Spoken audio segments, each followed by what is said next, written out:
Warning, this podcast has stories of real-life events and true crime that happens every day. These stories may contain adult language and graphic or disturbing details not suitable for everyone. Listener discretion is advised. 132 in Bush, I've got him at gunpoint. Check the left phone for pulling a full evacuation on your side. They're pulling them out. 911. Advise ready for camp. God! Welcome to another episode of War Stories. I'm Tom. And I'm Chuck. And we are back with you. We've been having some... It's nice that I can find time to do this, even though if I can't find time to do Locker Room. Locker Room can be a little bit difficult getting all of our schedules together. So it's nice to still be able to do this. We are here recording this week's episode. You've been scouring the social media, people. We're getting some cool social media. Yeah. I like it. Yeah, I like to go to the accounts that I follow most often, and I've been in communications with a few people. But you know, like any other law enforcement or thing, trying to get people to come together, it's like herding cats sometimes. And when you get someone, you link up with them, and they're like, "Hey, yeah, I'll come on," and they come on quick. You get them on as quick as you can. But yeah, I've been talking to a few people and got some other stuff in the works, and it should be pretty cool. But this gentleman that we have coming on the show, I've actually been following on my personal account. I'm sure many of you have been following him on your personal accounts too.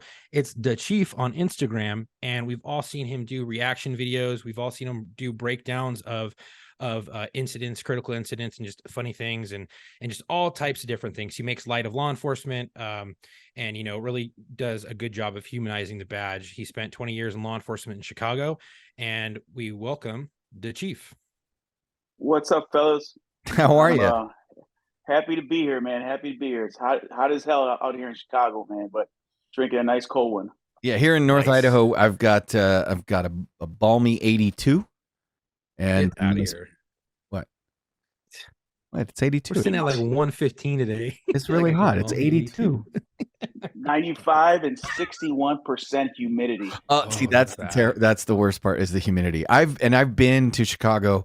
It was the first time in my life it was ever 88 degrees and flipping raining. It was Got lucky. the most bizarre thing.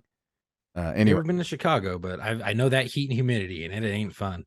So yeah, I've been to Chicago, and you know what? It's of the larger cities, it's a pretty cool one. I mean, it's fucking unsafe, and they call it Chirac and all that stuff.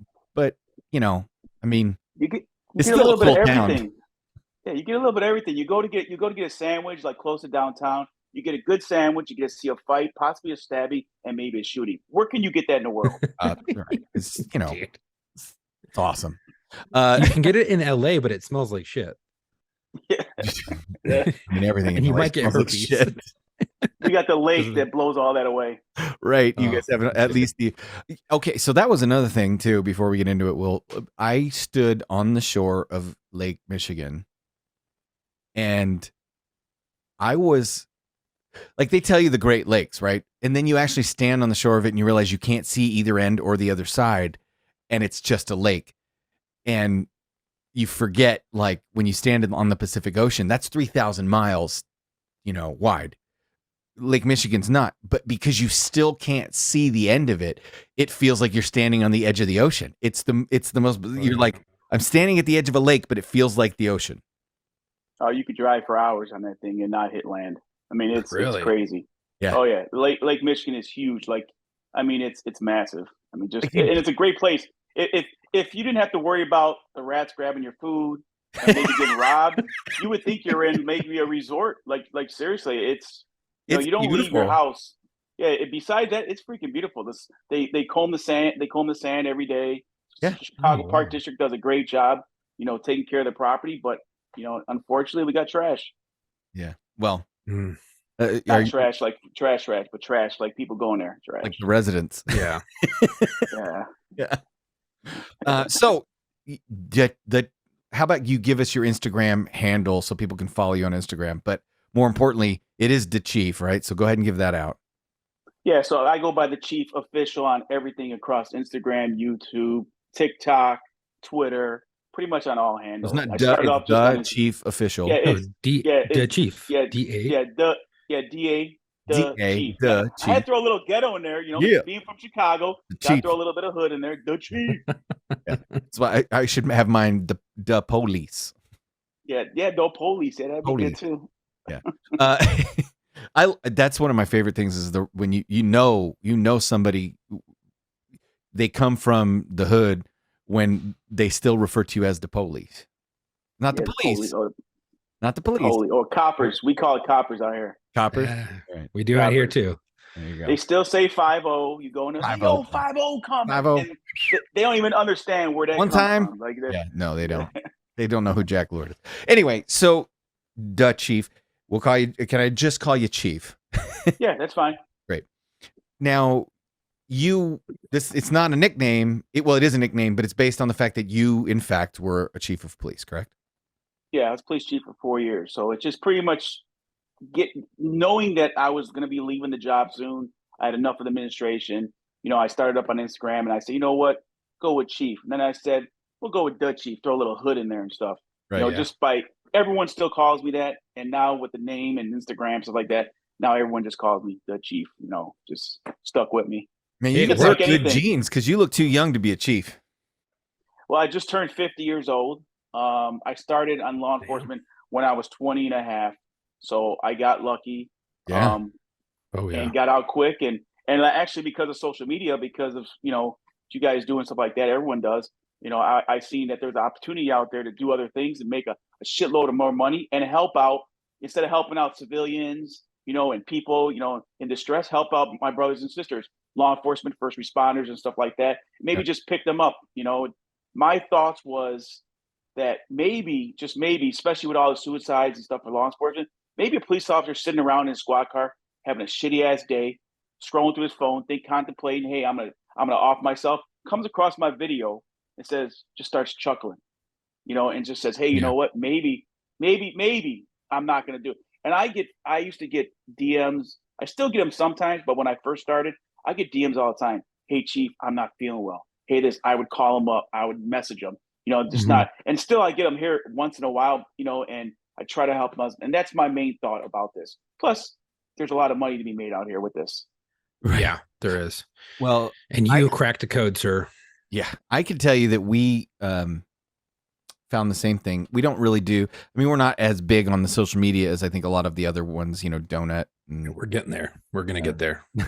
Chuck wants us to. Fucking motherfucker. We're gonna get there on the social medias. But when I started, I was doing the social media just as a way to let people know we had a podcast. You know, and it was kind of the, you know, just one of those things you did, right? I didn't maintain it necessarily, and I still kind of don't. Chuck is really the brains behind the social media now.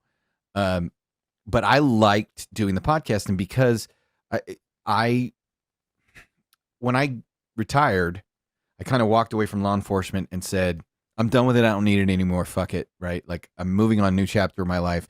And I completely turned my back on it. Right.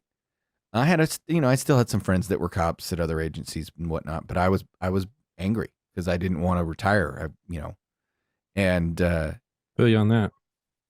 A couple years later, I'm starting to get into the podcast idea, you know, because I enjoyed the creation of that stuff, and I was just going to do something for my friends. And you guys have heard the story before. I won't rehash it, but we had a couple other podcast names, and we did a couple other formats, and then ultimately it ended up being me and some cop buddies and some veteran buddies sitting around swapping stories like we do.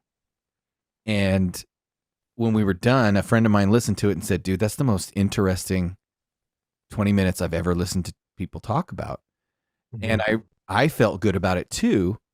And then I realized that it was a part of my life that was missing, was helping out, you know, and the camaraderie and the community of law enforcement. And as much as I was angry at my department and the circumstances surrounding my retirement, I wasn't angry at cops. They were my brothers still. And I had to kind of remind myself of that. So I get what you're saying. When you get post-retirement and you still want to help out, but you realize you can do more to help your community of officers than you don't have to help the public anymore. You've been there, you've done that, you've put in your time. Now you can just be there for your fellow officers and firefighters and veteran buddies. Yeah, and and that's my mindset. You know, I think Mhm. I've done enough to put my life on the line, you know, to help out complete strangers, and that's what you get into this job for to do. I mean, but I felt that hey, you know what? At this time, in this day of age, and how bad police officers get in such a bad name, you know, Mhm. it's time to start just focusing on them. You know, and I'm not out Yeah. to look. You know, if money comes along with it, I'm financially set with my retirements, and stuff like that. Right. If whatever financial comes with it, you know, I'm grateful it's extra. But you know, to see how much comes with it, along with it, and helping out my brothers and sisters, that it's amazing. Right.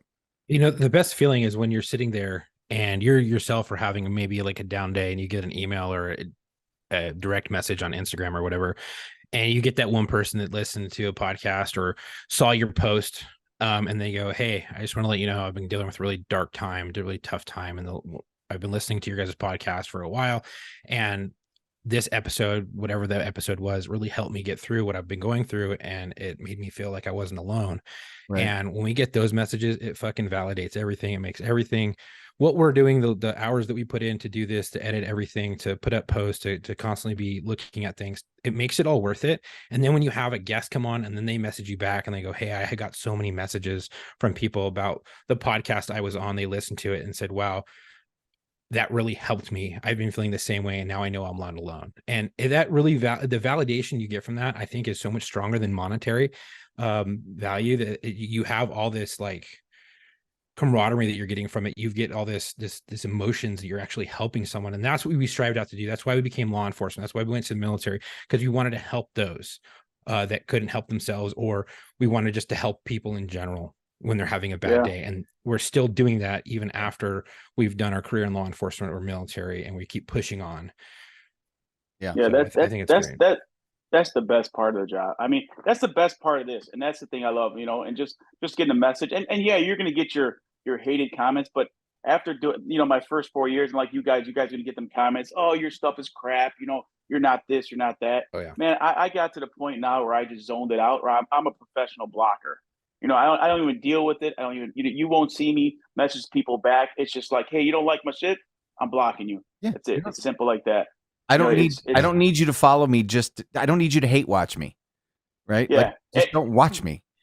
And it's funny because when I first started, I was still on the job, and I would have officers from not my department, maybe some or surrounding departments, just like talking so much smack, like just like you Yeah. know, it's like they never say it to me because I'd smack the crap out of them, but you know, they would just like on my page, oh, you don't know what you're talking about. I said, now 4 years later, hey man, hey chief, hey, can you hook me up with a belt? Hey chief, can you hook man, get the like it's just a crew, and then it's like I won't even get into it, but I get it's it. just funny how things change like real fast. You know, I Yeah. we were at a ball game and 60, 70 coppers there. They'll walk up, be, hey, what's up, chief? Can we take a picture? Can we talk to you? This is net. How things change, and those are guys that were probably 4 years ago that were talking shit. Right. Oh yeah, jealousy, bro. They don't want to see you succeed because they maybe themselves wanted to do it, Well, and there's then they're like, "Fuck, this guy's doing it," or they tried to do it and didn't get anywhere, and then they see someone that they know succeeding in something, and they're like, "Fuck that!" And then when they get real popular, right, then they're like, "Hey, what's up? What's up? Like, except can you hook TikTok. it Yeah, oh, up?" And you're like, it's "Nah, get the fuck out of here, dude." Except You know? TikTok cops. This is not including TikTok cops. oh my god, yeah. Yeah. I, We're not it's just counting them.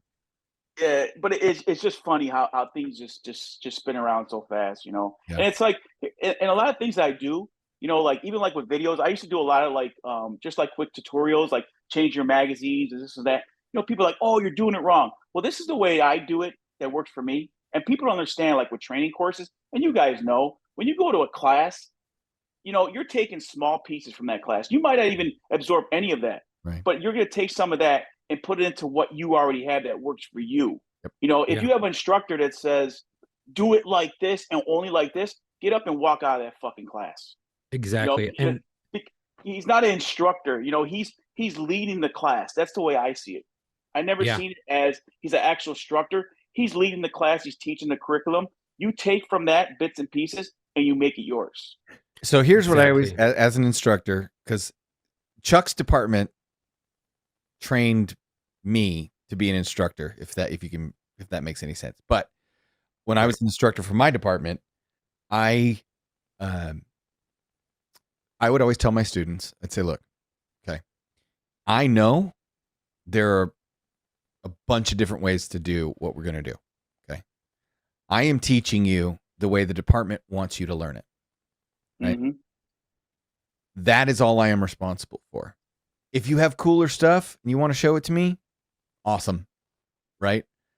But I still need you to do the work that the department needs you to do so that I can say you know how to do it.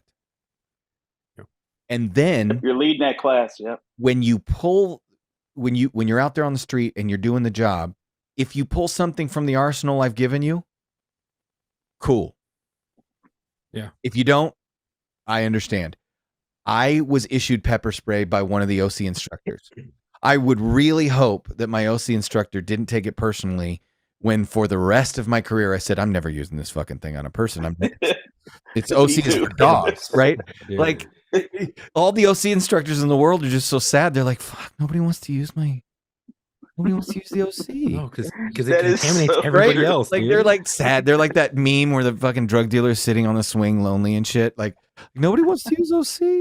You know, Dude, I had a Yeah. motor cop spray a fucking gypsy in the face, and we got into a fight, and that shit contaminated me, Yeah. and I'm allergic to it. And I was like, "You motherfucker! but so that's the Oh, thing. this Like, burns so bad." that's the How thing. about the Like, jail cell? what? Oh, it's bad, dude. How about when they spray in the jail cell? Like it doesn't. no. He doesn't want to come out. Like, Nope. and you get that cop that says, "Let me through. I got it," and he fucking just sprays it right in there. Now you It just hurts made it so for bad. nobody can go in there. Dude, we had a guy at our department. We literally called him Dr. Pepper. And we were on a call one time, and we're in a very narrow stairwell. There's three of us. We've got a 50 we call it 5149 and a half, not quite 5150, not quite crazy, but crazy enough to have like a butter knife. So it was a threat, or it was threat adjacent, you know? So we were being careful, but we were just trying to give her space and get her to talk her way into compliance.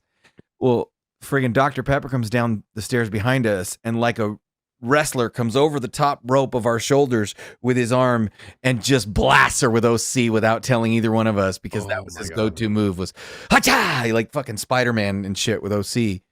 And fuck, dude, I told him after that, I'm like, dude, you ever do that again, and you and I will have problems. Real Every quick. department has that. Every department has Yeah. that guy there where it's calm. Yeah. And you Yeah. got the domestic situated, and then you like the sergeant or somebody will come in who's never been on the fucking streets, or you got that one guy and he just like, you're going to, I'm like, what the I just had it all calm, and now they're about to fight. You know what it is? It's like that video game where the guy screams Leroy Jenkins and then just charges into combat without his team. Right? So that's what we're going to call you. I've worked That's at what, these ladies like and okay, here. This is what we're telling you right now. If that's you on your department, you're Officer Jenkins, Officer Leroy Jenkins, because you will charge into battle with that fucking team. So actually, funny story. Real quick. Were you before we Officer get Leroy into- Jenkins, Chuck? Yeah. So what had happened was, right. This will be real quick. We had a shooting suspect. We were inside this house. He was barricaded into one of the rooms, and it was like a 3-bedroom, 4-bedroom, like a 3.5 bedroom ghetto apartment, right? And he had a pit bull in there. And he was like, I need to get my pit bull in the fucking cage. And he's trying to put in this like puppy cage. Long story short, it didn't work. He let the fucking dog out, and dog was a full-size pit, like Shar-Pei, like real, like big fucking dog, scary looking, right? And he was probably about 18 Shar-Peis are the months wrinkled old. dogs, right? Yeah. So he was a Okay, pit. because and a you said Shar-Pei scary mix. looking. Well, no, this dog. Imagine the. No, a fucking Shar-Pei bunch of pit skin would on just it. look like a pit bull with Dude, they're extra scary. skin. Yeah. So long story short, he lets a dog out. Dog runs. So we're like, hey, bring in the catch pole, because we knew he had a dog. So me and my partner, and there's other like 5 other officers in there. I'm like, hey, you guys deal with this. We're gonna keep the dog off your back. Well, I gave the catch pole to my partner, and he's just like literally jabbing this fucking thing in the face, and he can't get it. And we have it barricaded into a room, right? Or cordoned off into a room, because dogs can't barricade themselves. So we open the door, and he fucking goes to collar it, misses. Fucking dog beelines it right at him, and I'm like, oh fuck. And I already had my pepper spray out, even though we're inside of an apartment, because with dogs I always have pepper spray. Humans, I'd rather go hands-on, because they ain't gonna bite me like a dog. Well, but the pepper spray will work on the dog. It will. It works really well. And I've already used it in a bunch of pits. And I don't like to shoot dogs. I don't want to shoot a dog unless I absolutely have to. Well, you don't I'd want rather to spray him. So kind of like just came out. I fucking put my pepper spray and I unloaded on this motherfucker, probably half a can.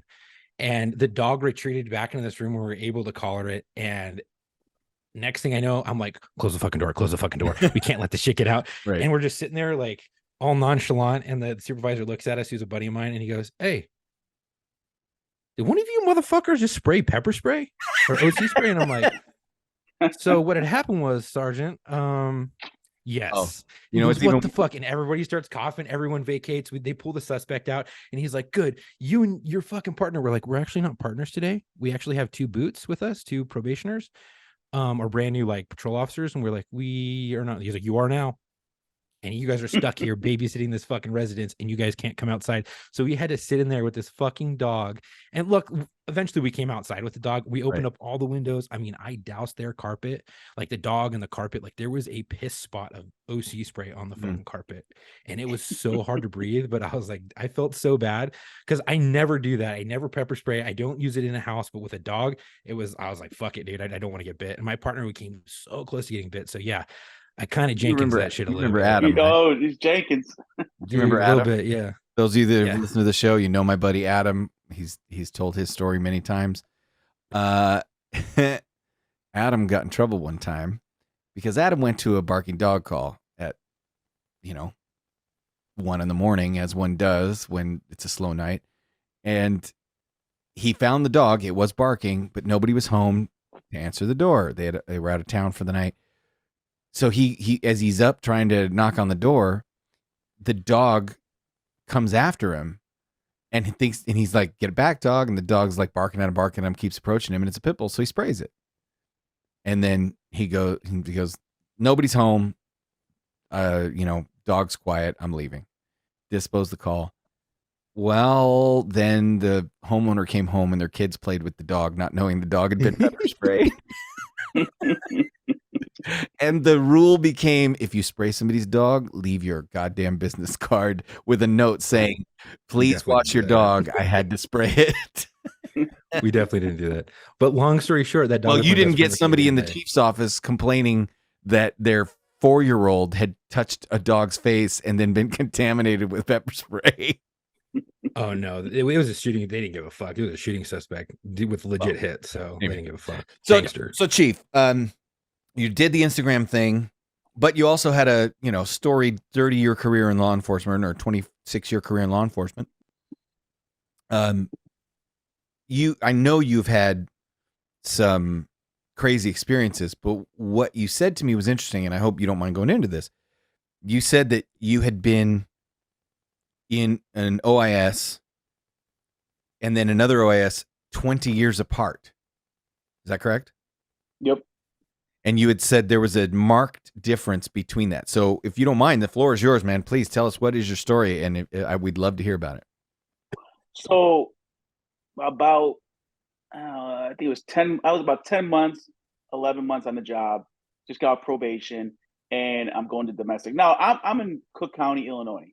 All right. So we do things a lot differently. So back in the day, they would have they would call a round table where the state police comes out. They still do all the shooting investigations. Mm-hmm. So back then on the first incident, it was domestic violence. The girl came out the house.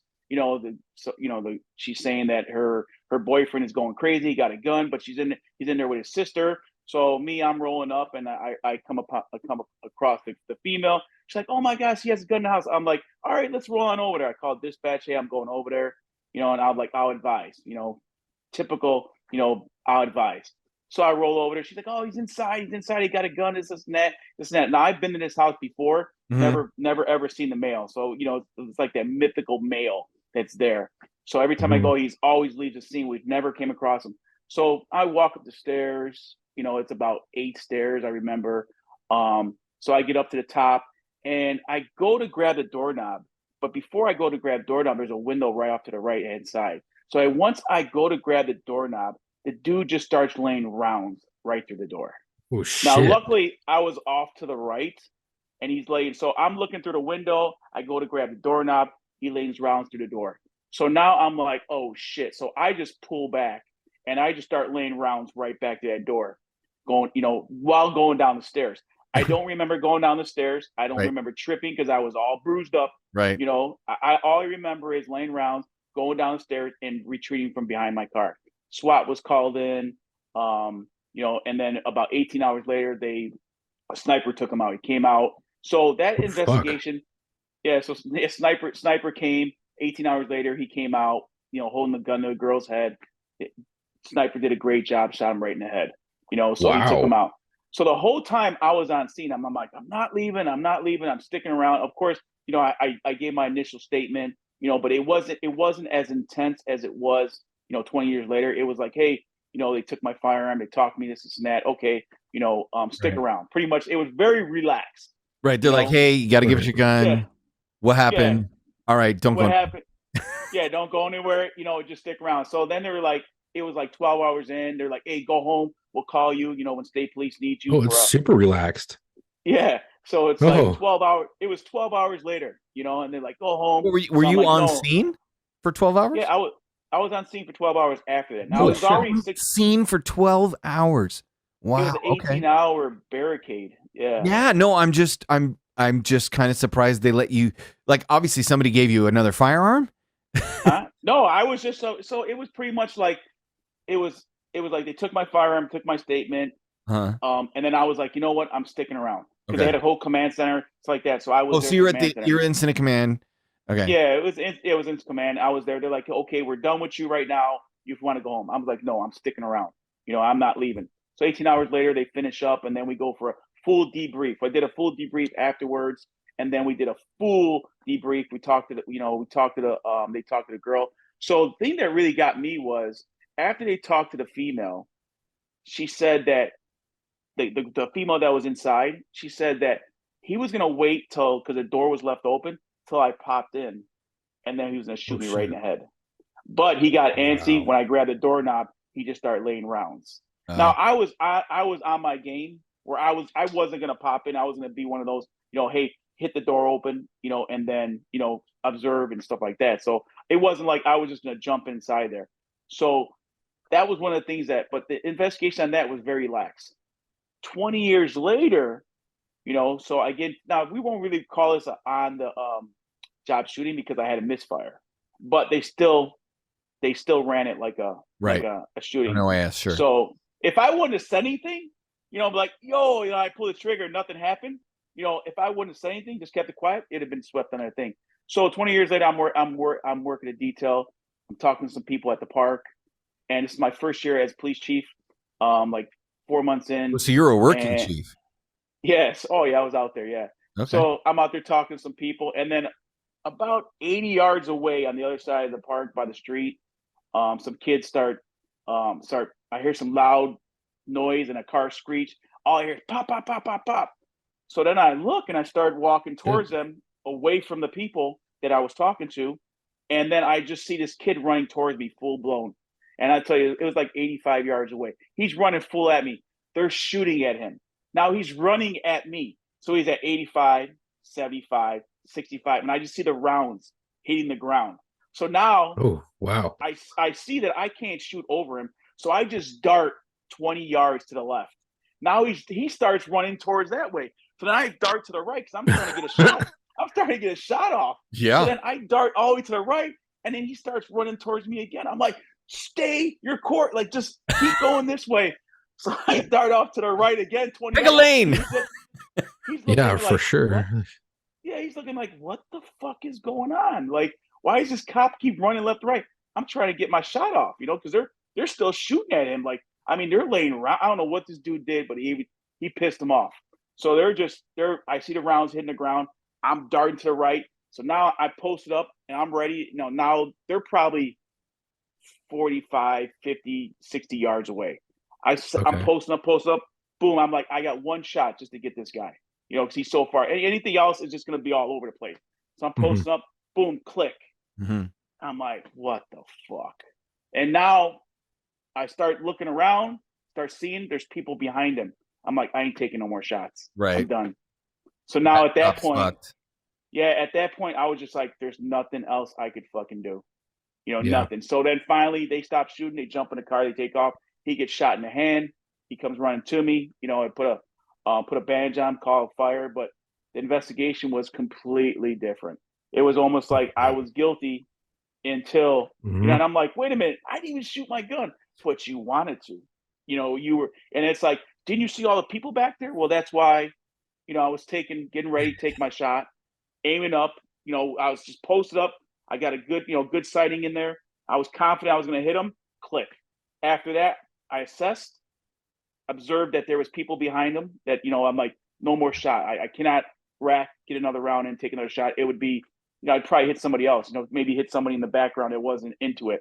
Right. So, So you and had they, misfire? And it was gone. yeah, and then it was like I had my chance. After that, I reassessed, and I was like, you know what? Fuck it. Ain't nothing I could do. So Was it a they misfire? stopped shooting. Yeah, it was a straight misfire. Primer hit, everything. Oh shit. Yeah. Did you try to allow it to cook off for a second and keep up, and then wait till it So didn't? so I just shot, and I was like, what the fuck? Like, Right. You your didn't know you had a adrenaline's pumping. misfire. Right. Right. Hang fire. Your adrenaline's pumping, and then I was like, fuck. So then I reassessed, racked, and then I was just like, my shot's gone. Fuck it. So by the And- time and- you were able to tap, rack, and reacquire, yeah, my shot was gone. Well, at first I was like, what the fuck just happened? I'm just like looking like, what the, like, did I shoot? well, Didn't I mean, I shoot? how many cops have that in their recurring nightmare list? Yeah. Oh, Pulled the everyone. trigger and it went click instead of bang. Mhm. So when Yep. it really happens, it'll fuck your OODA loop up a little bit. Yeah, because and that's what people, I see it all the time. It's like, everyone's like, oh, if it happens, you're going to do this, you're going to do that. Yes, You ain't going to do you are. none of that. No, Yeah. you're gonna, but how fast you do it, right? Yeah. It's like, well, You're- I did it. Well, yeah, but You're going to assess. I'm gonna tell you yeah. in the moment, you're gonna feel like it took forever, and it Mhm. really only took you like a second or two, right? Oh yeah. When they stress you out and they make you do it on the range, you're still trying to block it out, and you're still operating like once you're in the shit, you don't know how long time elapses. So you're like, oh, that took me 10 seconds. No, it took you half a second. Mhm. But it still felt Mhm. like 10 seconds. Or maybe it takes Yeah. you a second and a half, because you're not on the range, right? But Yeah. you got to account for real world factors. As many people have said before me, if your sight picture and your shooting stance is good, you're not moving and utilizing cover properly. Yeah, and I was winded, like because I'm running back, and Yeah. running back, and then plus two is they're shooting two as well. So Well, all of course they're you're winded. throwing You're a rounds chief off. at that point. Yeah, no, I know. I see you. You're in good shape. I'm just. but it's like they're shooting, and then I go and I'm like, I only got this one shot. I mean, they're pretty distant, far away. I lined it up, boom, nothing, and it was like by the time I racked, got another one in there, it was over, and it was just like what can I do? Like, there's Right. nothing. I mean, I can't take any more shots. There's too many people behind them. The only thing I could do is just, hey, hopefully this dude don't get hit. Call the radio, get some units over here. Right. Yeah, you paid attention to your background, and I think that's like one of the most important things, because you were able to break that tunnel vision of a shooting, and you're like, okay. And I think if you didn't have that misfire, you probably would have cranked off a couple more, because that tunnel vision, you wouldn't have Yeah, had you that might not have cranked misfire out to more. break your tunnel vision. So, I mean, I think everything happens for a reason, and that definitely happened for a reason. And people are alive today. So, I mean, I think it's a win. But now the difference between the first shooting and that second, technically shooting, well, it was officer involved shooting because you were being shot at, because there was a suspect or someone running towards you and suspect shooting in your direction, and you had the intent to fire, and you tried and it didn't go. So what were the differences, the major differences that you saw from the first shooting to this shooting? So Did they it sequester could've- you? So it could have been the first shooting was, hey, I was returning fire coming down, and then SWAT came out and essentially took him out. I didn't hit anybody. SWAT came out, took him out. So that was a lot more relaxed. The shooting was focusing more on SWAT, on the barricade subject, stuff like that. But still, it was very relaxed. With this, it was a misfire, and still, it was treated like just almost like a shooting. Just breaking down a shooting over and over. almost like you're being interrogated. Did just they like sequester you? no, they didn't respect. So I had one. I had two. I had one. I had two interviews, and that was pretty much it. At scene or So one at scene, and then I was called in back afterwards about a week later with state police and went over it again just to pretty much go over what I said the first time to confirm that it was all the same. Make Right. sure probably I didn't slip up anything, but it was pretty much hey, they're coming at me. I go to shoot, misfire. I don't shoot any more rounds. Call it a day. Make them aware. Well, why didn't you shoot again?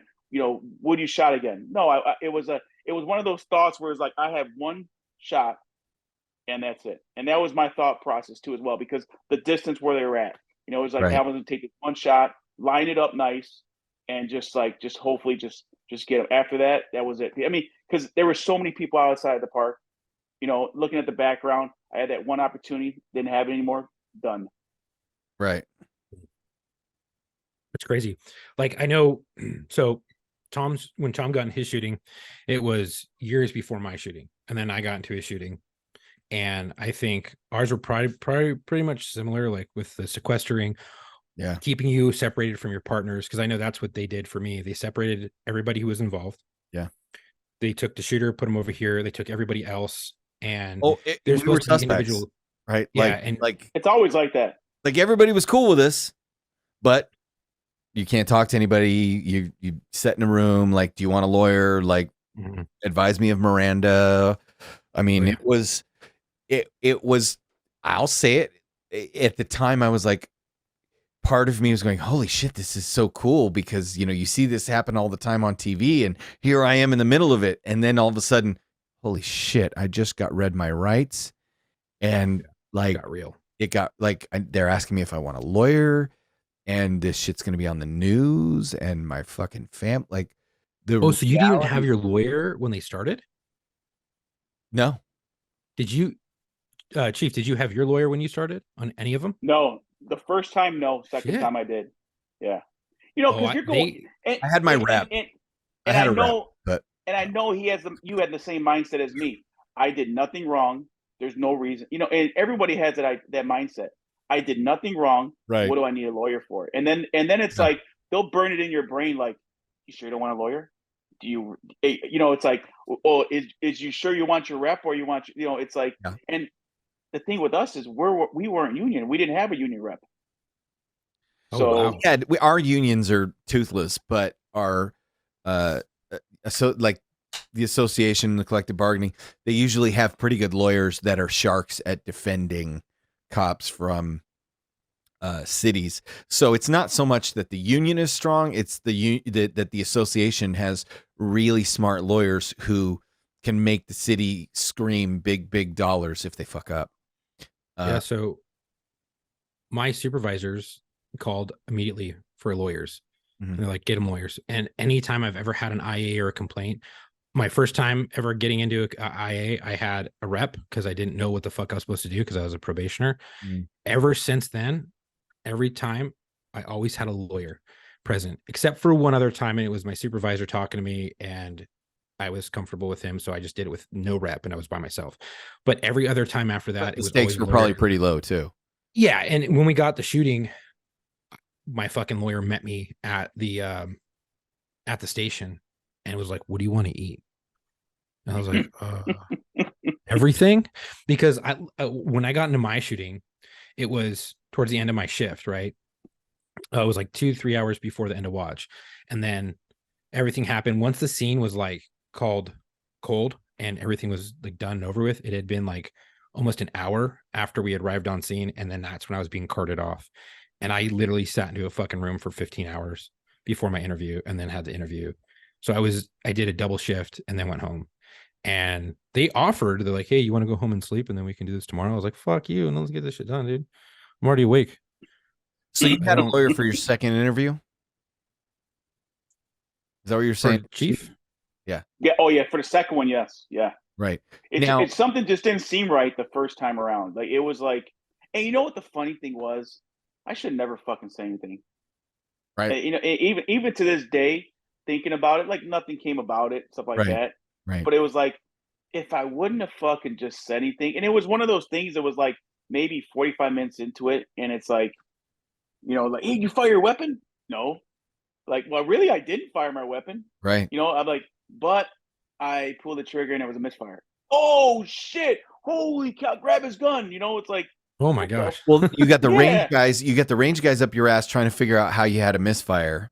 So they're Yeah. all mad, and then you got They're admin. pulling out the bullet and they're like Right. examining it, and like, I think that's evidence. You think? It shows your your restraint, and I just think like so many law enforcement agencies, they would rather almost demonize their officers for doing what they're trained to do instead of just being like, hey, calm down, everything's all right, we're gonna get through this. This is what happened. Just tell us your story. And you're like, look, dude, I saw it was coming. There's rounds actively being cranked off. I could see them hitting the ground. I saw a victim running. I keep trying to, get my distance in a good shooting platform and cover and concealment. And this guy's running toward me. I tell him to get over here and keep running straight so I can get a good shot and not shoot him. And I went to go take a shot and misfire. And by the time I was able to clear that malfunction in that round and get back up on target, I could see that there was people out and the background was fucked. And I started calling in reinforcements. And by that time, suspects were, fucking taken off in the car, southbound through the street or whatever. Yeah. And you then could see the guy, the guy like, when he was giving his statement to the guy, to the reporting officers, you could see him like, he was running this way. I don't know why. And then the cop just started running that way. And then he told me, just fucking stop moving, get on the ground. And it's just like, he's just like pointing this way, he's pointing that way, just indicates. They thought you lost your mind. Yeah. I must have moved at least, at least 3-4 times, just running left, running right. Because every time I would do it, he started darting straight towards me. And then finally I was just like, fucking just keep on this path, get on the ground. And by then it was just like, fucking, it was over with. And the guys were just, dude, it was just a fucking hot mess. Were they shooting with rifles or with pistols? No, with pistols. Oh, if they're shooting rifles, this dude would have been toast. Yeah. Like, this dude would have been, hey, I'll tell you what, with a rifle, man, they're on point every time. Really? Well, you better be. So now you're retired. Mm-hmm. And how long you been retired? So I've been retired 3.5 years. And it feels Congratulations. like it's a week or two, because what I'm doing now, especially with a body armor company that I'm working with, Safe Fight Defense, working with chiefs, sheriffs. They can tell them they can advertise on our podcast if they'd like to. We'd be more than happy to have them advertise on our podcast. Yeah. So I'm director of sales for Safe Fight Defense. I run all their corporate and municipal and government accounts, stuff like that. Me and my team. So I've been doing it with them for 3.5 years. I retired, took about a month off, and then came with Safe Fight Defense. I've been with them ever since. I do full-time hours. Sure. It started off as a part-time job, repping their product. Right. It was like, the owner of the company, great dude, man, knowledgeable. Not the police, but man, this dude is like on point with his stuff. He's like, just chief, come on, you'll work a couple hours, maybe 20 hours a week. But I evolved into it. We didn't have a corporate department like we have now, right. And the passion, just talking to sheriffs. And then when you get that first call, like, man, your body armor saved me. And it was just like, that was like a month into the job. I sold it to a police department. They said, hey, our body armor saved you. And then I just like, and then it's like, you get to talk to all these cool ass sheriffs, right? Police chiefs from small different towns. You're telling your stories, you're helping them out, and there's a lot of different things that people understand is like a lot of departments, they can't afford body armor. Right. They're looking for grants. Yeah. And then you got the police officers, they're wearing body armor. They're wearing, concealed carriers, body armor under their shirts. And they're like, they want to go to a load bearing vest. And they'll say, hey, can you send me a vest? I want to show my chief. I'm like, okay. So what is that going to do? He goes, well, I want to show my chief that it's load bearing vest. That's not the way you do it. No. You put together a proposal, right. To show the benefits, the pros and the cons, mainly the pros. And I have a template already designed, so I'll send it over to him. And they was like, yo, your shit worked, man. My chief loved it. Because now you're putting it on the police chief, showing that, hey, you know what? This is showing that the body armor is not only going to benefit them, just like with cooling, comfort, but also too with like back injuries, strain on the backs, moving. It's really putting it on them. So now when they're bored and stuff says, hey, why do we have so many back injuries? Like, oh, well, LBVs Officer are awesome. There's a lot of departments that are afraid to go to them because they feel like it makes them look militarized. But the LBV, dude, I can't tell you how much I wish I could have taken all that weight off my hips. I had my Oh, belt dude, was it so would've heavy. saved my My career. hips were so, dude. It was worse, and I've worn a tool belt with full tools for 8 to 10 hours on a construction site, and this was worse. Mhm. It sucks. Well, then, Yeah. then you're having to But sit in a car for 8 hours, 10 Well, that's hours, why or I have whatever the with back this fucking problems shit. I have. Yeah. Okay, so I'm not shitting you, right? All my cops out there, right? I want you to start tracking these numbers: L5S1, L5S1, L5S1. Start asking cops when they say, "Oh yeah, I have a back thing." Just ask them, what do you have? And they will all fucking tell you, L5S1. That's what I have. Mhm. My buddy has. So my other buddy has. Like, and I talked to random people, and they're like, "Oh yeah, I got a back thing," and I'm like, "Where is it?" L5S1. L5S1. Yeah, and I had surgery. That's from wearing the belts, right? Like other people, Yeah. other professions, they have back, neck in different areas. Man, L5S1. So I can. You're preaching to the choir on the LBV stuff. That stuff is. But it's just like helping the younger officers out. They don't understand that there's a process to it. Yeah. You can't just say, "Hey, we're going to go to load bearing vests." The chief has to propose that to the commissioners, the trustees, the aldermen, Mhm. why they're going to that. There's a whole process. Well, to it. So okay, we help them out with that. yeah. So I learned quickly. I'll give you a perfect example. North Hollywood shootout. My father was LAPD. North Hollywood shootout happens. LAPD at the time, well, when my dad came on, could only carry a 38 special. And then when the military adopted the Beretta many years, a few years after that, LAPD said, all right, you can carry a 9mm Smith or a 9mm Beretta. North Hollywood shooting happens, and all of a sudden they're like, oh, we need some more firepower. And all of a sudden they authorized these other two 45s. And I said, well, why didn't they just authorize that, a long time ago? How come it took you so long to get radios? How come it took all these different things? Well, when you're changing the policy of a police department that has almost 10,000 people sworn, NYPD, I think if you add up all three police departments, Port Authority, Transit, and NYPD proper, I think it's 45,000 sworn.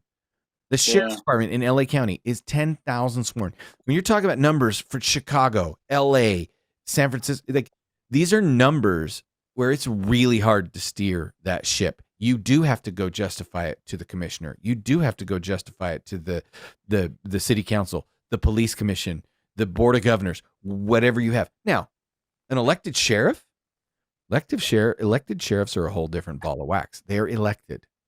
They'll do what they want. You could walk into the sheriff's office and go, "Sheriff, check this gun out. What do you think?" And he can go, "You got it. You can carry it." And he signs a little letter, and you're good to go. So it works a little bit differently if you're a elected county sheriff. Now you get into all the other kinds of things, but the point you're saying is well taken. And I will throw myself under the bus and say, when I was young in my career, I pulled the chief aside drunk at a wedding and tried to talk him into letting me carry a gun. And he's like, "I appreciate your," and we were drinking together. We were drunk together at this wedding reception. And there was no way you're going to get your chief to say yes to letting you carry an experimental caliber weapon.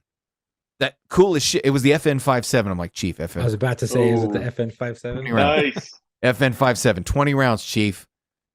Stopping. He's like, "You're not, no. There's not enough alcohol at this wedding to get me to say yes." Now, if I was sober and I'd brought him a proposal about field testing the FN-57 and I'd gone to FN and I'd gotten there, like, if I'd done my research, maybe I would have gotten a different answer from a sober chief who would say, "You know what? You've done the time, you've put the thought, you've put the effort, you've put the research into it. I'll give you your shot." So I will say the chief's not blowing smoke up your ass. He's been a chief. He knows what it takes to change shit on a department. And that's one of the things that we do. It's like probably today I had like 10 officers say, "Hey, I want to get a demo vest." Just mean that, hey, pretty much, I want to show my chief. Right. So we used to, back when we first started, we used to send out vests. Now we make them get a letter, because a lot of times we get these officers would get the vest and the Right. police chief wouldn't even know it. Right. They would get it and they would wear it. They would show their buddies, but they wouldn't show the admin, the Right. people where it actually Right. counts, Right. So now we do it a little bit differently, where we get a letter, we make them get a letter from their chief or their sheriff saying, hey, you know what? And we help them out, so it's like there's a lot of grants out there that are available too as well, and we'll Right. get departments, we'll say, hey, we don't have the funding, what do you have available? And we'll say, Yeah. okay, look up this grant. We'll help them write a grant proposal. I have a lot of templates for a lot of different stuff, just to help them, to secure body armor, or even like how to pitch it. I've been in so many city council meetings where they just put me up on a laptop. They're like, hey, here's Paul from they would call me by name. Here's Paul from Safe Light Defense. Take it away. And I'm like, who are all these fucking people? Like, oh, you're at a council meeting. Can you explain the benefits of the vest? And I'm like, okay. Well, I mean, you're the subject matter expert, so that makes sense. Yeah. But they'll be like, hey, we want a meeting at 7:00. I'm like, all right, that's a little late, but let's do it. Yeah. And then we'll open the meeting, and they just open the laptop, and there's like 50 people sitting there. I'm Right. Oh, like, so they what the fuck ambush is you. this? Yeah. You're like, Yeah, cool, they're like, man. I'm like, what? But Yeah. to be fair, like, here's hey, the what's thing, going man. Here's the thing. To be fair, I have never had a salesman at a car dealership not want to help me fill out the financing paperwork. So for you're like, hey, we'll help departments fill out the grant requests. Well, goddamn right, the car dealership helps me fill out the financing paperwork too. So it's just smart business, right? You're helping people facilitate something that ultimately serves two things. It keeps them safe and helps a law enforcement friendly company with a good product develop a healthy bottom line and creates competition in the marketplace, which inherently drives innovation, which means thinner vests, lighter weight, more breathability. Like if you think if one company owned all the vests, you'd only have Kevlar, right? Yep. Mhm. But the modern advancements in body armor technology is from healthy competition in the marketplace. And from what I've heard, no free commercials, but I've heard, your company has a good product. Yeah, we're very busy, very fortunate. I mean, our CEO is always changing things, always evolving. Our new body armor, our Hyperline, thinnest body armor on the market right now out there. It's using proprietary material, not Kevlar, Right. and that's why this stuff Oh, shit. is just amazing stuff. I mean, the way the material is designed, it contours your body. I mean, when you take it off, it's like a man bra. I mean, Oh, yeah. it's a great product. It's crazy thin, and it's the lightest body armor on the market. So and what it's I want to coming know is, can you make it look like the Batman suit where my pecs and my we could do abs that are molded? When you take it off, well, you have to have the abs first. No, I don't want to do that. I just want to have Yeah, that. he I wants- just put them on the vest. I want you to airbrush them on my tummy like an actor. So put them in the You vest. want that De La Hoya abs? Huh? Yeah, right. Yeah, you want the De La Hoya? Okay, yeah, I want those Yeah, too. there you go. we could Now- probably do that. I'm Now with sure you Safe could. Light Defense, I mean, so here's the thing with Safe Light Defense where you touch. By the on- way, I mean, just want the audience to know this is not a commercial for Safe Light Defense. Like, it is. it just so happens that Chief works for a good company and we're talking about it. So go fuck yourself. Yes. So with the same, I mean, there's a lot of companies out there. Like you got Point Blank, you got Safari Land, all the bigger companies. I mean, great. I've worn all their stuff in the past, stuff like that. And Safe Light Defense is just a company that I work for, and it's a great company, and I push it. But it's like I go above and beyond to help out departments. It's just because that passion. Because to be honest, if I was a regular salesperson, I'd be like, you know what, screw you. I'm going to the quick sale. I'm going to the one where I can go real. But why am I going to waste 2 or 3 hours or a whole day helping you write out grant paperwork when I could say, screw you and just jump on? Because we're extremely busy. We're growing very fast, but we're very passionate about helping out people, Right. to get body armor. Because I personally give away body armor, a couple vests a month myself through Live LEO, which is my marketing and social media company that everything branches on there. And that's the money that I make off social media. So if whatever money I make off of like Instagram, off of sponsors, I use that money and I'll give away, try to do 2 or 3 vests a month. Safe Life Defense gives away 2 or 3 vests a month too as well to law enforcement officers. You know, we have a Guardian program that you could sign up for. Anyone who's out there right now, if you're looking for a vest, you know someone needs a vest, sign up to the Guardian program, and possibly get a new vest. Nobody policing in this day and age should be out there without a vest because they can't afford one. You want to be the asshole who goes 10-8 without a vest because you don't have to, because your policy says you don't have to, go for it, dude. Like, Yeah. more power to you. Fine. And Right? there's so many. Whatever. Okay, Superman. You're right. Like, whatever. It's dumb. But yeah, there's so many companies out there, or not companies, the agencies that should be on load bearing vests, but they refuse because they're like, well, tradition, we want to wear our wools and not wear BDUs, not wear load bearing vests. We want to look like we did, like Adam 12 era, and you're like, well, and I'm specifically talking about LAPD. They do not want to.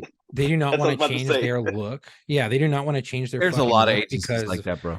But I know, and I'm just saying, like, there are so many agencies It's just like a debate that. when we could point to.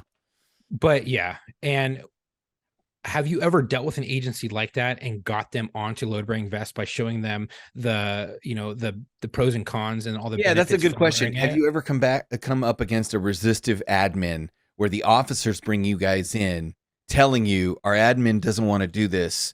Do you think you could pitch him on it and get him on board? Have you ever had an admin where you go into it knowing they're like kind of leaning towards no, and then you were able to convert them? Or by the time you get there, are the admin usually like on board with it?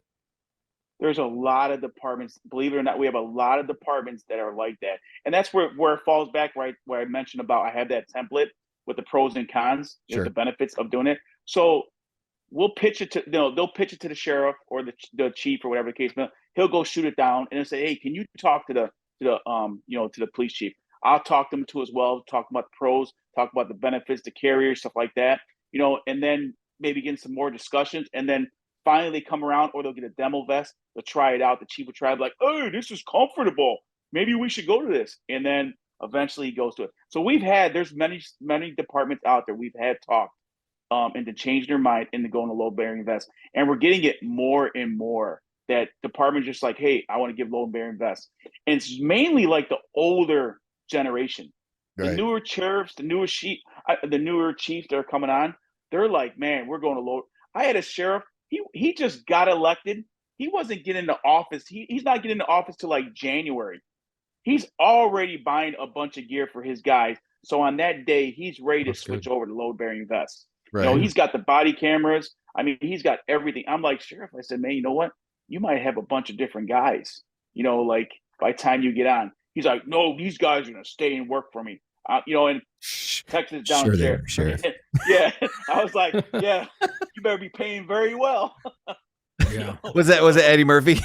Eddie Murphy did that joke back in the day. He was like, you go to the doctor and you have AIDS, and the doctor's like, you have AIDS. And you go, but doctor, I'm not a homosexual. And he goes, sure you aren't. Yeah, so The we funny change thing- a lot. That's the same thing. That's the same. Sure they're going to be here, Mr. Sheriff. So the funny thing I is applaud your that confidence. the agency that I work for has a lot of back injuries, has a lot of has a lot of injuries just in general. Very busy agency, lots of contact, whatever, lots of fights, a lot of shootings, a lot of foot pursuits, vehicle chases. Excuse me, I have to cough. Shitty hiring. Sorry. Yeah, so there's that, and then when we first came on, the vest I had was like I don't know, it had like a little heart on it, whatever, and I don't remember the name of it, and it was pretty light, and I was like, oh, this is pretty cool, and it kind of like form fitted to my body, and I was like, cool. And then 4.5 years later, they're like, hey, we're your vest is out of date, we're switching to a new vest anyways, so go get fitted. I get fitted for this fucking thing, and it's literally like a flak jacket. Flak jacket, right? It's a fucking flak jacket with a sappy plate in the center. And because we all know, like, the steel plates they give you, those are bullshit. They'll ricochet up into your face, blow your face off, It's whatever. going to keep a knife out of your heart. That's what it's going to do. Yeah. So Oh, we you're ended up talking about the getting trauma plates. Yeah. Yeah. So The we had a little- the trauma little plate. 4x6, yeah. Yep. Right. But I had, Ladies like, and gentlemen, fucking it's going to 80 keep a knife out of your heart. That's it. And when you get to the station, remember to put it in the back of your vest. Yeah, so I had like plate carrier in the front, plate carrier in the back, and it was legit like a mini plate carrier. It was like 8 inches, 9 inches wide, maybe like 8 or 9 inches tall, and about a half-inch thick. And I wore that, and A I wore it on my inch. dude. It was like legit. It was like that, dude. It was legit thick, and I Damn. still have it. It's at my locker, but I put this thing on and I was like, what the fuck? Like, it's the flak jacket. This thing is heavy as fuck. Like, it's not heavy as a flak jacket, but it is bulky. It's like trying to shoulder a rifle is like a lot different. You have to really get used to it, and it breaks in Guess what, after homie? about a year. You don't ever have to put it back. No, but I'm just saying, like, that was so much heavier. And you're like, look, dude, like our backs all fucked up, Yeah. whatever. They're like, yeah. But we went to lightweight belts. And you're like, lightweight belts? This thing's a piece of shit. Lightweight shoelaces. And dude, and you're like, this is not working. You upped our vest by like pounds. Yes, but you have Upped our thinner vest by socks. pounds. And the fucking funny thing is the belt. Yeah, thinner socks. The belt, when you had it fully loaded down with all of your gear, your taser, your fucking everything, like fucking cameras, Only like 2 DICD, ounces lighter. fucking stupid. Yeah, it's like a few ounces lighter, and you're like, the fuck, this is. Yeah, it's like you bought a only thing is I pound don't have to and the shine it. dealer pinched an ounce. Yeah, and but it has a underbelt that's Belt cup. Velcro, so it stays better and doesn't sag on your hips. Kiss my ass. Fuck, the whole belt sags on my hips because it's pulling everything down. So now I have to keep Yeah. everything super tight. Now my pants are sagging, so I got to tighten it even Fine. more now. Anyway, I wish the agency I worked for would go to a load bearing vest. To be quite honest, like it'd be. Chief, we appreciate you coming on. We're running out of time, but normally we let our guests dedicate their episode to somebody who has fallen on the line of duty. This week, you do not have a dedication, if I'm not mistaken. So we are going to provide one, and I know Chuck has that. If it's the one you wanted to send, I didn't get it, but I have one off ODMP. I have the one I sent, but I will, so I can read it if you. You can read it because I didn't get it. This is stupid. I'm having all kinds of stupid problems with the stupid phone, but I'm gonna read. Okay, here we go. South Carolina lost a highway patrol officer killed in the line of duty while responding to a call. He was killed Wednesday after his patrol car collided with a tractor trailer. The Newberry, South Carolina community is in mourning following the death of a local police officer. According to Newberry Police Chief, the officer died Wednesday in a crash while responding to a call for service. South Carolina Highway Patrol reports the officer's patrol car collided with the tractor trailer Wednesday evening. Happened on Highway 395 and Highway 34. Authorities say the officer was killed and the tractor trailer driver was taken to the hospital. On Thursday, the officer was identified as Lieutenant Mike Wood. The Chief Porty extends his deepest condolences to our brothers and sisters at the Newberry Police Department. The officer, Lieutenant Mike Wood of the Newberry Police Department, rest easy, brother. We got it from here. Hear that, brother? Sucks. We'll keep doing, like I said, we'll keep doing the dedications till we can't do them anymore, which means that either the show's off the air or we've figured out how to arrest people without cops getting killed. Right? How long you guys been doing? How many episodes are you guys in right now? 215, I think. 215, Something like that. where we're at. Holy shit! We've got more. We've actually got more than that total, if you count our locker room episodes. So you may not know this, Chief, but a couple years back, we were asked by the listeners to do more than one podcast a week. So we started out twice a month, went to once a week, and then we transitioned to twice a week. So we have our Monday episode, which you're going to be on. This is War Stories. And then we'll, on Wednesdays, go into the locker room where we've got all of our buddies, friends of the show, people who have been on, friends, guys that I've known for years, Chuck's known for years. And we just kind of talk about current events because that's what we took a poll, and that's what everybody's like, yeah, just talk about what's going on in the news, what's going on in the world. So that's where we take all of our outside of law enforcement conversations about, holy shit, did you see LeBron James's kid drop dead of a heart attack or almost died of a heart attack? Those kinds of conversations. And so if you count those, that number's probably up to about 350. Wow, that's crazy. And we're in talks of adding another podcast. We're now, it looks like we might be building a podcast network. So we're going to have multiple shows distributed so our listeners can get multiple podcasts by following just our podcast feed, and then we'll on the same feed upload our show, our two shows, another show. So it's almost becoming its own podcast network. Yeah. And Should be that's- pretty interesting. Yeah, and that's one of the things I was with my YouTube channel was I was doing them breakdown videos and just Right. going over stuff like why a police officer pulled out his taser instead of a gun, why he shot him, just for the public to say like, oh well, he should have used this. Like, hey, understand, like he used his taser because of this. Used his firearm because of this. He why did he punch him? Use compliance strikes because of this. That was one of my main goals. But then YouTube got so strict on doing those videos, like even like Donut Operator and stuff like that. You can see he's slightly transitioning away from a lot of like shooting breakdown videos. It just got really, really, really, really tough. So now I'm just on these until I can start transitioning and get some more time. Because with Safe Flight Defense, I mean, like literally working 40, 50 hours a week, but it's like work where you're helping a lot of people. It's like right now, my phone, like it's 7:00 in Chicago, 7:45. I had 8 missed phone calls. It's and off from departments, and I don't mind taking the phone calls after hours, because it's like they're working afternoons. I guess some people call me like 3, 4 in the morning. And it's like, hey, what's up? Like, hey, you sleeping? Yeah. Oh, well, I'm on mids. I'm like, okay. Yeah, right. Thanks. Exactly. And you're like, okay, great. I'm gonna go. Yeah. Yeah. Well, we So, like, appreciate you coming on. You are invited back anytime. We'd love to hear your stories. We'd love to talk Yeah, about absolutely. what's going on. Now, tell our listeners all the places they can follow you. And here, this is your chance. Yes, I know. Plug your Last stuff. like 10 minutes plugging the company you work for, but now we can spend a couple minutes just talk about your stuff, what you're doing, where people can find you. So, I mean, you can find me on Instagram, TikTok, YouTube, Twitter, Threads now, which is a new thing for Instagram. So, Oh wait, Threads is people- on Instagram? yeah, well, Threads is the new. It's the new Twitter. What is Yeah, that? it's the new Twitter. It's not Yeah. like come on. Yeah, Threads is something similar to Twitter, but it's associated with Instagram. You have to have an Instagram account to go on Threads. And the funny thing with Threads is when you download Threads, you cannot download Threads unless you delete your Instagram. Someone was telling me something weird with that stuff. So I have Threads on my phone, so I figure I'm just gonna leave it. I don't do Threads. I don't do Twitter because they're both garbage. Yeah, I I was do on Twitter Facebook years ago. Because I've got family members on there. Oh, Facebook Yep. too as well. The chief Yeah. official. So Yeah, there you go. I'm pretty much on everything. I'm always open to DMs. Someone wants to message me. You got a problem with a vest? You got a problem? You're not feeling right? DM me. I respond to every single DM, no matter if it takes me all freaking night. And I get a whole lot of DMs, and it could be anything from, hey, look at my feet, to Yeah, hey, I'm ready to jump off a bridge. We passed that You know? point. We passed that Yeah. point a long time ago.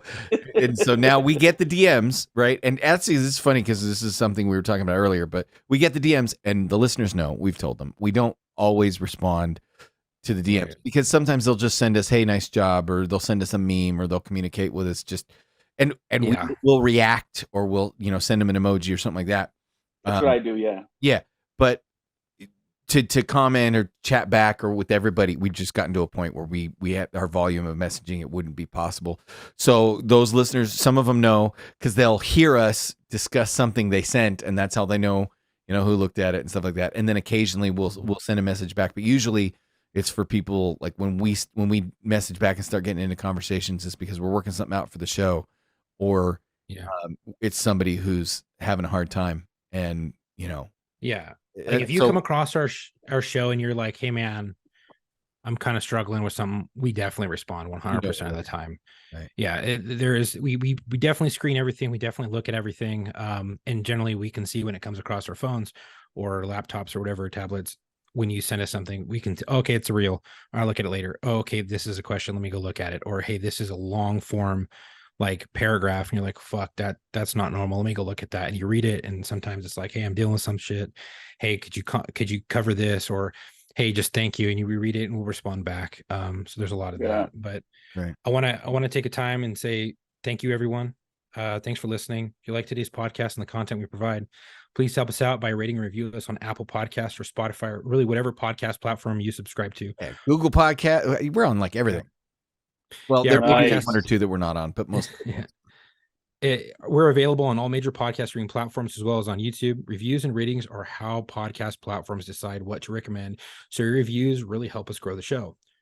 Also, please give us a follow on our Instagram at war_stories_official and our Facebook at War Stories Podcast. If you already follow us, please like and share our posts. Mhm. If you click the link in our bio on Instagram and Facebook, you'll be able to reach all of our social media sites and our website. Another way to support us is by visiting our website at www.warstoriesofficial.com and grab some of our merch. We have patches and stickers, Wilby hoodies available. If you think you have a story to tell and you want to be a guest on the show, please email your info and a brief description of your story to us at booking.warstories@gmail.com so I can get you booked. We are always looking for veterans, law enforcement, firefighters, medics, but also corrections, dispatchers, and nurses. If you have a friend who you think would be a great fit, let them know about us and give them our booking email. Again, thank you for the support. Stay safe. Yep. And Chief, I just want to say again, thanks for coming on. You're welcome back anytime. Just let us know. Even if you're like, I got a story I want to tell, or you have somebody you want to come on with and talk about some stuff, or if you just want to shoot the shit, we should invite Chief to come on the locker room. I bet you he'd have some. We can tell stories all. He'd tell stories have all some day. things he'd have some things to chime in with Matt and Margot. So we'll see if we can work that out. We're talking about doing some stuff on there, and we're trying to go live streaming. So anyway, thank you, Chief. Appreciate it. Well, welcome to come back. And until our next episode, Absolutely. come home with Love what you guys are doing, brothers.